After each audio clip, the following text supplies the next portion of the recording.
અગ્ર સચિવ શ્રી સંજીવ કુમાર, આપ સૌ પ્રેસ મીડિયાના મિત્રો સૌને મારા નમસ્કાર।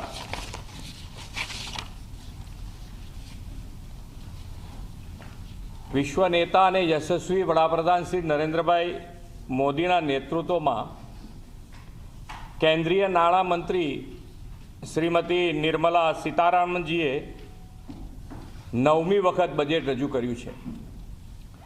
ભારત આજે જ્યારે ત્રીજી આર્થિક મહાસત્તા બનવા તરફ ગતિ કરી રહ્યું છે ત્યારે આ બજેટ વિકસિત અને આત્મનિર્ભર ભારતના લક્ષ્યને સિદ્ધ કરવા તરફ મહત્ત્વનું કદમ છે। આદરણીય વડાપ્રધાનશ્રીએ રિફોર્મ, પરફોર્મ અને ટ્રાન્સફોર્મના કાર્ય મંત્ર અપનાવ્યો છે। તેમના નેતૃત્વમાં રિફોર્મ એક્સપ્રેસને આગળ ધપાવતું આ બજેટ છે। આ બજેટ દ્વારા શ્રી મોદી સાહેબે 2047 સુધીમાં વિકસિત ભારતના નિર્માણની મજબૂત પીઠિકા તૈયાર કરી છે। કર્તવ્ય ભવનમાં તૈયાર થયેલું આ પહેલું બજેટ તેની ખાસ એટલે 3 કર્તવ્ય પર ભાર મૂકવામાં આવ્યો છે। આ ત્રણેય કર્તવ્ય વિકસિત ભારત માટે વિકસિત ગુજરાતના આપણા પ્રયાસોને બળ આપશે। 10,000 કરોડ રૂપિયાની ફાળવણી સાથેના બાયોફાર્મા શક્તિ કાર્યક્રમ દ્વારા દેશને ગ્લોબલ બાયોફાર્મા મેન્યુફેક્ચરિંગ હબ બનાવવાનું લક્ષ્ય રાખવામાં આવ્યું છે। ગુજરાત ફાર્માસ્યુટિકલ ક્ષેત્રમાં દેશનું લીડર છે અને બાયોફાર્મા શક્તિ કાર્યક્રમથી આ સેક્ટરને બૂસ્ટ મળશે। ટેક્સટાઇલ ક્ષેત્રમાં પણ ગુજરાત અગ્રેસર રાજ્ય છે। આ બજેટમાં ટેક્સટાઇલ સેક્ટરને વધુ ઉત્તેજન આપવા જાહેર કરવામાં આવેલી 6 જેટલી આ યોજનાઓનો લાભ ટેક્સટાઇલ ક્ષેત્રને વેગ આપશે। રાજ્યમાં 42.9 લાખથી વધુ MSME અર્થતંત્રની બેકબોન છે। કેન્દ્ર સરકારના આ વર્ષના બજેટમાં ચેમ્પિયન MSMEના નિર્માણ માટે 10,000 કરોડના SME ફંડની જાહેરાત કરી છે। તેનાથી MSME સેક્ટરને સીધો લાભ મળશે અને લિક્વિડિટી વધશે। ધોલેરાને ડિફેન્સ મેન્યુફેક્ચરિંગ અને એરોસ્પેસ સેક્ટરમાં હબ બનાવવા માટે પણ રાજ્ય સરકાર પ્રયાસરત છે। ડિફેન્સ ક્ષેત્રે આ બજેટમાં કરવામાં આવેલી 7.8 લાખ કરોડની માતબર ફાળવણી અનેક નવી તકોનું સર્જન કરશે। ગુજરાત 4 સેમિકન્ડક્ટર પ્લાન્ટ સાથે દેશનું સેમિકન્ડક્ટર હબ બનવાની દિશામાં આગળ વધી રહ્યું છે। આ બજેટમાં જાહેર થયેલ ઇન્ડિયા સેમિકન્ડક્ટર મિશન 2.0નો લાભ રાજ્યના આ સેક્ટરને મળશે। ISME 2.0ના પરિણામે ધોલેરા અને સાણંદમાં આવનાર દિવસોમાં હાઈટેક ઇકોસિસ્ટમ વધુ મજબૂત બનશે। PM ગતિશક્તિથી DMIC ફ્રેટ રૂટમાં નેટવર્કથી લોજિસ્ટિક સપોર્ટ સુદૃઢ થયો છે।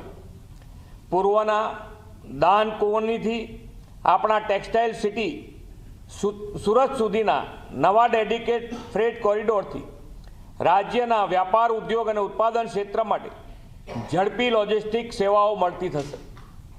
આ બજેટમાં ઇન્ફ્રાસ્ટ્રક્ચર અને રેલવેના વિકાસ ઉપર પણ ખાસ ભાર મૂકવામાં આવ્યો છે।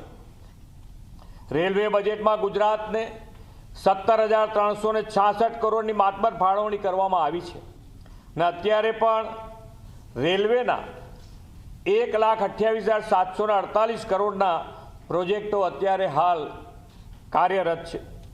રાજ્યના શહેરો વડાપ્રધાનશ્રીના માર્ગદર્શનમાં ગ્રોથ હબ બન્યા છે।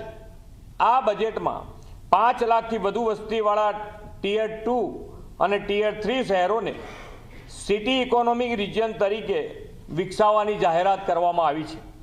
આના પરિણામે આપણા મોટા શહેરની સાથે નાના શહેરોનો વિકાસ પણ વેગવંતો બનશે।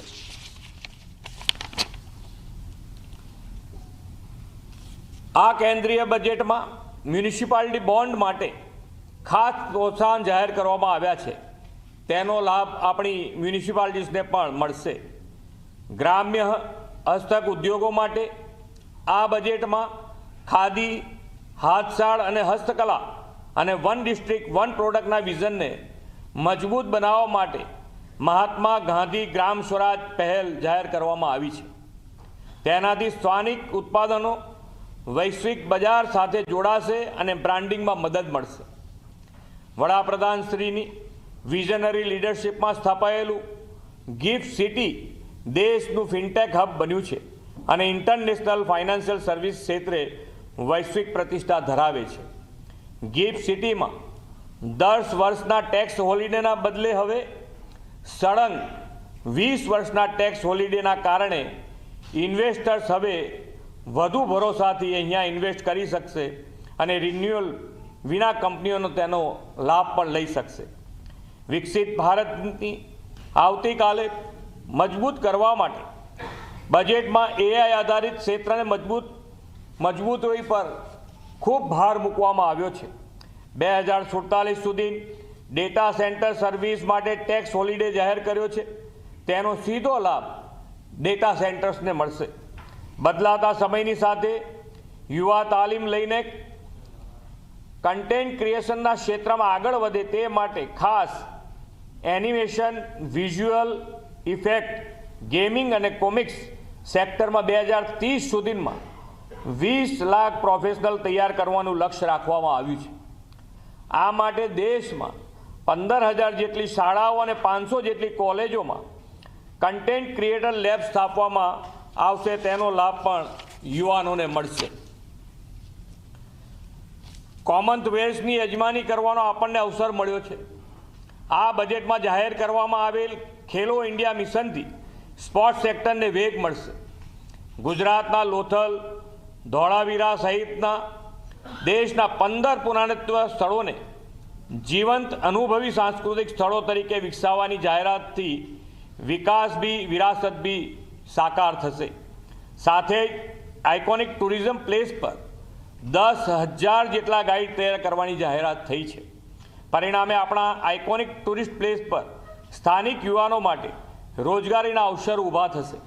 વડાપ્રધાનશ્રીની પ્રેરણા અને WHOના સહયોગથી જામનગરમાં ગ્લોબલ ટ્રેડિશનલ મેડિસિન સેન્ટર કાર્યરત છે.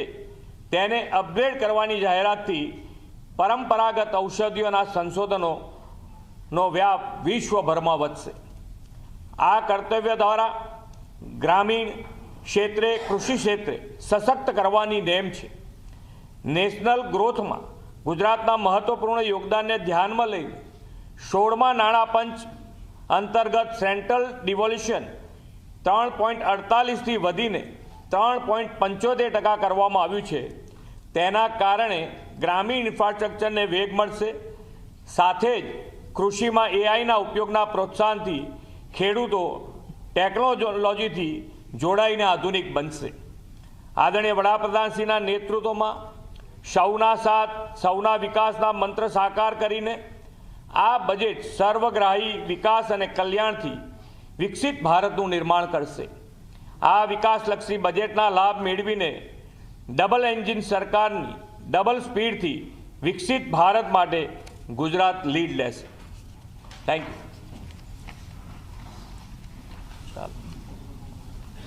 આભાર.